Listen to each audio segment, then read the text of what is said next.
হাজার কথা মনে দাপন করে এখন আমি চুপ থাকা পছন্দ করি, কারণ সব কথা বলার মতো মানুষ থাকে না, আর সব কথা বোঝার মতো মন নিয়ে আসে না।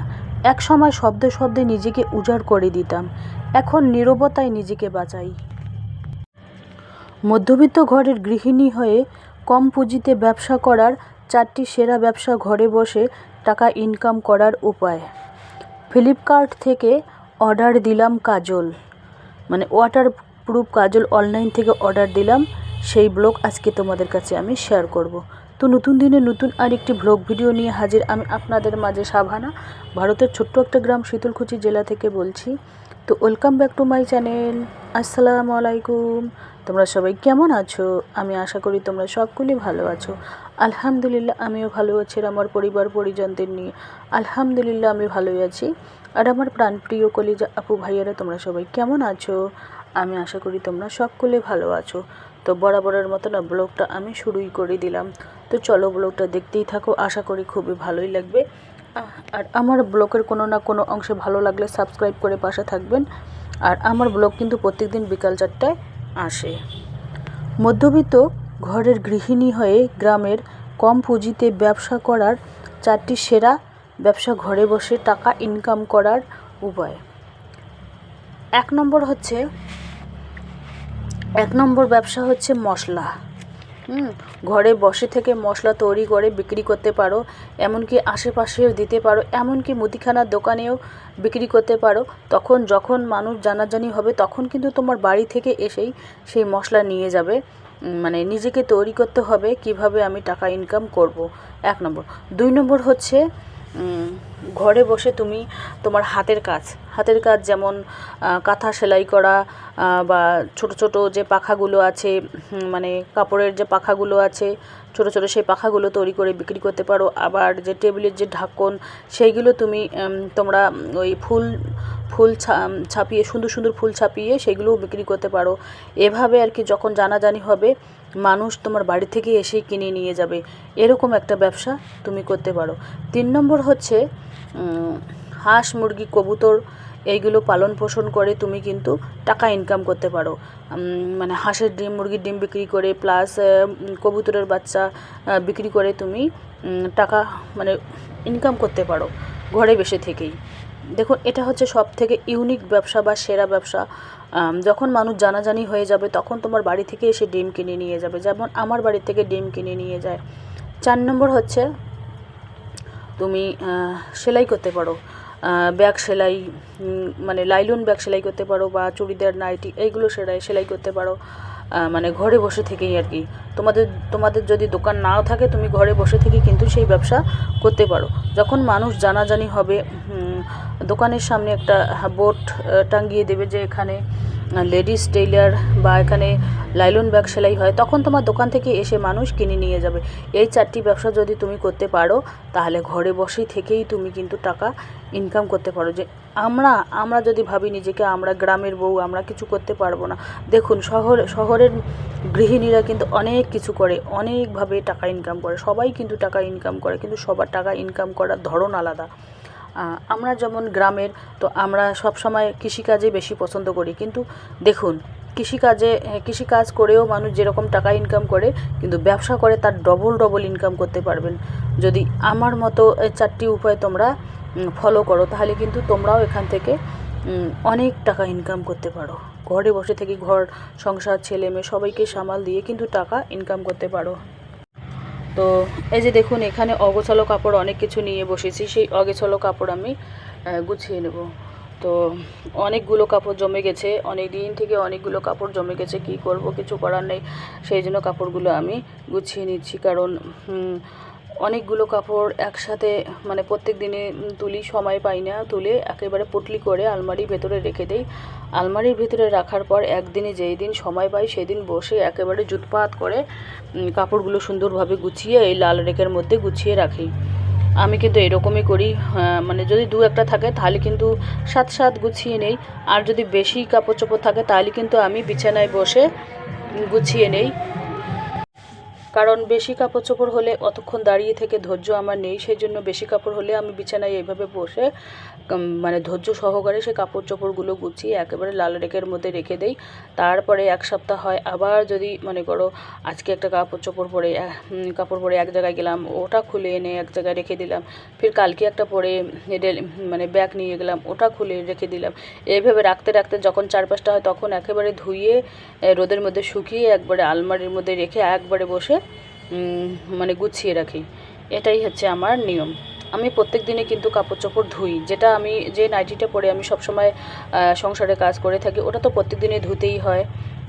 একটা যেটা কাপড় চোপড় আজকে পরবো সেটা আমি কাল সকালে ধুয়ে গোসল সেরে নেব, তারপরে আমি রান্না করব। আমি সকালবেলায় উঠে আগে বাসি কাজ করব, মুরগিদের খেতে দেবো। আমার বাসি কাজ করার যে নাইটি, পুরানো নাইটি আমার দুইটা আছে। মুরগিদের খাবার দাও, কবুতরদের খাবার দাও, ওদের খাবার দেওয়ার জন্য আমার আলাদাভাবে কিন্তু নাইটি থাকে। সেই আলাদাভাবে নাইটি থাকে, ওইগুলো পরে কিন্তু আমি বাসি কাজ সেরে একেবারে গোসল সেরে এসে উপরে এসে কুর্তি পরি। কুর্তি পরার পর তারপরে আমি রান্না করি। তো আমি সবসময় নিজেকে পরিপাটি পরিষ্কার রাখি, সেই জন্য সংসার সমস্ত কিছু আমি পরিপাটি রাখতে ভালোবাসি আর কি। পরিষ্কার পরিচ্ছন্ন হচ্ছে ইমানের অঙ্গ, এটাই হচ্ছে মেইন কথা। টাকা একটা এমনই একটা জিনিস, টাকা ইনকাম করবে, তোমার দাম থাকবে, সম্মান থাকবে, ভালোবাসা সবার কাছ থেকে পাবে। কারো কাছ থেকে ভালোবাসা ছিনিয়ে নিতে হবে না, সবাই তোমাকে আগ্রহ দেখাবে, ভালোবাসবে। এটাই হচ্ছে মেন কথা। তুমি কি করছো কি না করছো সেটা বড় কথা নয়, কিন্তু টাকা ইনকাম করলে তোমার কিন্তু দাম আছে। টাকার যে এমন একটা ভ্যালু, এই পৃথিবীতে বেঁচে থাকতে গেলে বর্তমান যুগে টাকার যে এমন একটা ভ্যালু, টাকার কাছে সবাই হার মানে। সেই জন্য অল্প অল্প করে হলেও আমাদের টাকা সঞ্চয় করে রাখতে হবে। আমার মতো করে তোমরাও চাইলে প্লাস্টিকের ব্যাংকে বা মাটির ব্যাংকে অল্প অল্প করেও টাকা সঞ্চয় করতে পারো। 10 টাকা হোক, 5 টাকা হোক, 20 টাকা হোক, যার যেমনই হোক না কেন সে সেমনভাবেই রাখতে পারো। হ্যাঁ, এখানে তোমাকে কোনো টার্গেট দেওয়া হয়নি যে তোমাকে এত টাকা তোমাকে দিনে ইনকাম করতে হবে, অত টাকা ইনকাম করতে হবে। এখানে তোমার কোনো টার্গেট নেই, এটাই হচ্ছে মেন কথা। তো চলো আজকের ব্লগ দেখতেই থাকো, আশা করি খুবই ভালোই লাগবে। আর বলো না, বৃষ্টি যে অঝরে বৃষ্টি হচ্ছে, দিন রাত খালি বৃষ্টি হচ্ছে। আর আষাঢ় শ্রাবণ মাসে যেরকম বৃষ্টি হয় সেরকম বৃষ্টি কিন্তু বৈশাখ মাসে হচ্ছে। বৈশাখ মাসে কিন্তু কেউ আশা করেনি যে বৃষ্টি হবে। যখন বৃষ্টির মানুষের যখন বৃষ্টির চাহিদা হবে তখন কিন্তু বৃষ্টি হবে না, একেবারে হাড় ফাটা গরম হবে, রোদ হবে। আর যখন মানুষ চাইবে না তখনই কিন্তু বৃষ্টিটা হচ্ছে। এখন বৃষ্টির কোনো প্রয়োজনই নেই, এখন অঝরে বৃষ্টি হলে কোনো মানুষের উপকারে আসবে না, এটাই হচ্ছে মেন কথা। তো হাজব্যান্ডের কাপড় চোপড়গুলো গুছিয়ে আলাদাভাবে রাখবো। এই রেকের মধ্যে 5টা থাক আছে, 3টার মধ্যে আমার কাপড় চোপড় রাখি আর 2টার মধ্যে হাজব্যান্ডের কাপড় চোপড় রাখি আর কি। তো চলো ব্লগটা দেখতেই থাকো, আশা করি খুবই ভালোই লাগবে। আজকে অন্য কোনো ব্লগ নেই, খালি রান্নার ব্লগ হবে আর কাপড় গোছানো। বাস ভাবছি যে আজকে কোনো ওই টিনের ঘর মোছামুছি ঝাড়াঝাড়ি ওইগুলো দেখাবো না, আজকে খালি কাপড়ই গোছানো ব্লগ তোমাদের কাছে শেয়ার করব। আর যাই হোক, যতই বৃষ্টি হোক না কোনো, গরম তো গরমই হয়। গরমের দিন মনে করো পড়ে গেছে। বৈশাখ মাসের মনে হয় 15-16 দিন গেল মনে হয়। আজকে তো কি বলবো, আজকে ইংরেজির হচ্ছে 30 তারিখ। তো বৈশাখ মাসের সেই তো 15-16 তারিখ হবে ইংরেজির, যদি হয় অর্ধেক শেষ, তাহলে বাংলার হবে মাঝখানে। এটাই হচ্ছে মেন কথা। তো দেখুন কাপড়গুলো এইভাবে আমি যেখানে যেখানে ফাঁকা আছে সেখানে সেখানে গুজিয়ে গুজিয়ে রাখবো আর কি। তোমরাও চাইলে আমার মতো করে টাকা সঞ্চয় করতে পারো। আমি কিন্তু সেই ছোট্টবেলা থেকে, যখন আমার বিয়ে হয়নি বাপার বাড়ি থেকে, তখন থেকেই আমার কিন্তু 10 টাকা 20 টাকা কীভাবে, আগে কিন্তু বাঁশের যে পই ছিল সেই বাঁশের পইয়ের মধ্যে টাকা রাখতাম। বাঁশের যে পই ঘরে থাকতো, আগে কিন্তু টিনের ঘরে সিঁড়ি দেওয়া হতো না, বাঁশের যে বড় বড় পইগুলো আছে সেই পইগুলো কিন্তু আগে ঘরে রাখা হতো। সেই পইয়ের মধ্যে আবার অল্প একটু ফুটো করে মানে উপরে ফুটো করে ওখানে আমরা 5-10 টাকা করে ফেলতাম। তারপরে যখন কোনো মেলা লাগতো বা সরস্বতী পূজা বা যে কোনো একটা অনুষ্ঠান হতো, তখন আমরা ওই বাঁশটা কাটার পর 400-500 বা 300 টাকা বেরোলো, সেই টাকার থেকে নিজের শখের জিনিসগুলো আমরা কিনি। আগে কিন্তু খুব অভাব ছিল, অটনন ছিল, তখন কিন্তু এইভাবে বুদ্ধি করে চলতাম। তো এখন তো সেটা নেই, বাঁশের পই টই নেই এখন। আগে কিন্তু ওই কিনতে পাওয়া যেত না ওই পইগুলো, এখন কিন্তু কিনতে পাওয়া যাচ্ছে। প্লাস্টিকের ব্যাঙ, মাটির ব্যাঙ, লক্ষ্মীর ভাণ্ডার ওই ব্যাঙগুলো কিনতে পাওয়া যাচ্ছে খুব সহজে। 100 টাকা হলে অনেক বড় একটা মাটির ব্যাঙ পাওয়া যায় বা প্লাস্টিকের ব্যাঙ পাওয়া যায়। তো চলো, তোমরাও চাইলে আমার মতো করে অল্প অল্প করে টাকা সঞ্চয় করতে পারো। আমার একটা প্লাস্টিকের ব্যাঙ ভর্তি হয়ে গেছে, যেদিন ওই প্লাস্টিকের ব্যাঙটা কাটবো সেদিন তোমাদের কাছে আমি শেয়ার করব। তো আরও একটা মাটির ব্যাংকে আমি টাকা জমাচ্ছি, ওটাতে কিন্তু আমি কয়েন জমাচ্ছি, ওটাতে কিন্তু কোনো নোট টাকা জমাচ্ছি না, কারণ নোটের টাকা 10 টাকা 20 টাকা ফেললে কিন্তু তাড়াতাড়ি ভর্তি হয়ে যাবে, সেই জন্য আর কি। তো চলো, আজকের ব্লগে পর্যন্তই। ততক্ষণ তোমরা সবাই সুস্থ থাকো, সাবধানে থাকো, টাটা, আল্লাহ হাফেজ। তো হাজব্যান্ড এসেছে বাসায়, তো ওই যে দেখুন ব্যাগটা ওখানে, কালো ব্যাগটা ওখানে রাখা আছে।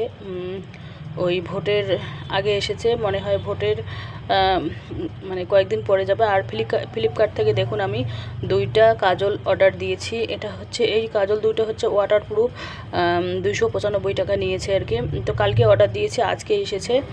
তো যাই হোক, এই কাজলগুলো দিলে চোখের এপাশে ওপাশে হয় না। আর কম দামি 10 টাকা 20 টাকার কাজল দিলে এপাশে ওপাশে হয়, চোখের নিচটা কালো হয়ে যায়, বিচ্ছিরি লাগে দেখতে, ভালো লাগে না। সেই জন্য আমি আমার নিজের কষ্ট করে ইনকাম করা টাকা দিয়ে অর্ডার দিয়েছি। দেখুন, নিজে ইনকাম করতে পারলে যে কোনো শখের জিনিস তোমরা খুব সুন্দরভাবে কিনতে পারো। তো আজকে রান্না হচ্ছে কি, ওই সজনে পাতার রান্না করেছি। এখানে আমার জন্য আতপ চালের ভাত রান্না করেছি, ওখানে উষা চালের ভাত, এখানে কাঁচকলা দিয়েছে ভাতের মধ্যে। যে দেখুন আমার জন্য আর কি, আমি কাঁচকলা কিন্তু সিদ্ধ খেতে ভালোবাসি। এখানে শশা কেটে নিয়েছি খাবার জন্য, আমি খাচ্ছি আর কি, খেতে খেতে রান্না করতেছি আর কি।